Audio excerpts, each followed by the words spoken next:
Something strange is happening in the Portland housing market. Around half of the Portland sellers just cut their prices.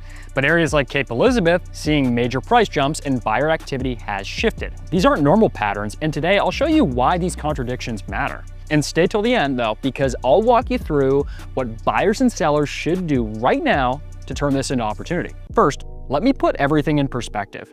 Active listings are up, and the listings for this time of year are higher than in the last 4 years. That's a nice jump, but here's what they are not telling you. Even with a few more available homes, Portland's median price remains in the high 600,000s. That's nearly 50% above the statewide median in the low to mid 400,000s. So what's going on? Basically, demand is still strong for specific property types and locations, even though overall buyer demand activity has slowed down. And I see this every single day. Quality homes are still competitive. Desirability drives this market. Portland is the hub of everything in Maine. The cultural scene, the job market, the walkability, the waterfront, I could go on and on. People want to be here. Now, what this means is for you as a buyer, it's pretty straightforward. You should expect more choice. But don't assume widespread price softness. The inventory increase does not mean every home is suddenly negotiable. Certain properties, certain neighborhoods, they're still getting multiple offers. But here's what's different. In areas where inventory has grown the most, you actually have leverage now.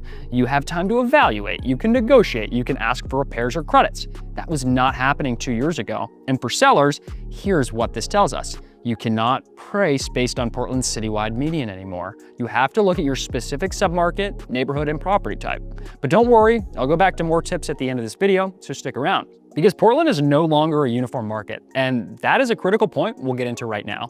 So let me show you where this market gets really interesting. Around 50% of sellers have reduced their prices recently. That's significant, guys. It tells us buyers are more price sensitive now. They're not willing to overpay just to get into the market. But here's where it gets strange. While that happens across the board, certain neighborhoods are absolutely surging. The condo market, for example, is a completely different story.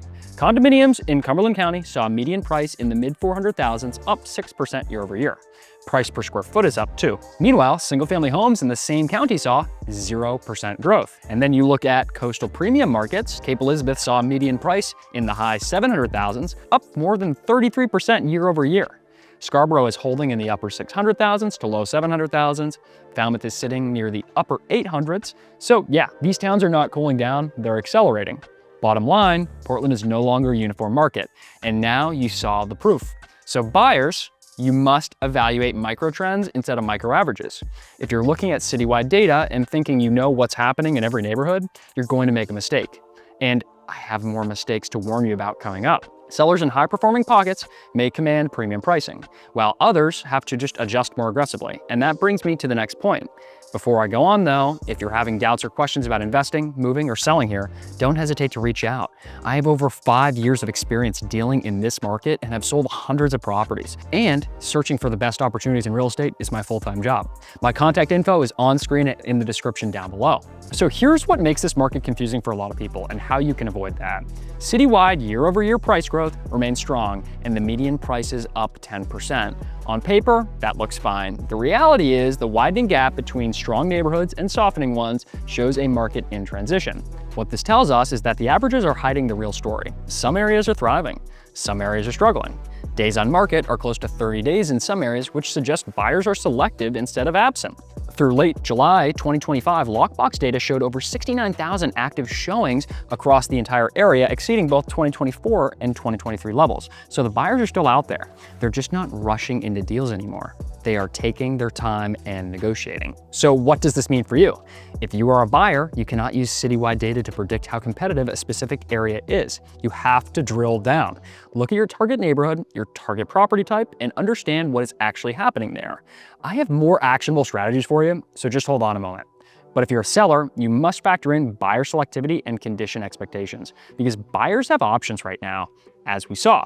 Nobody needs to buy. And if your home is not in great condition, if it's overpriced, if it needs work, buyers will just move on to the next one. All right, let's move on to what I personally recommend buyers and sellers do within this transition. If you're a buyer heading into 2026, first, focus on neighborhoods where inventory grew the fastest. More choices improves your negotiating power. You have more options, sellers are more willing to negotiate, so you can take your time. Track price reductions by property type, especially older homes that may need seasonal maintenance or upgrades. If a home has been sitting on the market for 6 or 8 months and the seller has reduced the price twice, that's a signal. That home might be overpriced, or it might need work that other buyers are not willing to take on. But if you're handy and willing to do some updates, it could be an opportunity. But here's the flip side though. Act quickly in neighborhoods showing sustained price strength, because inventory remains limited in these pockets. If you're looking at condos in downtown Portland, or if you're looking at homes in Cape Elizabeth or Falmouth, don't hesitate when the right home comes up. Those markets can still be competitive in pockets, and you need to move fast. And here's something most people don't realize. Don't overlook houses that have been sitting on the market.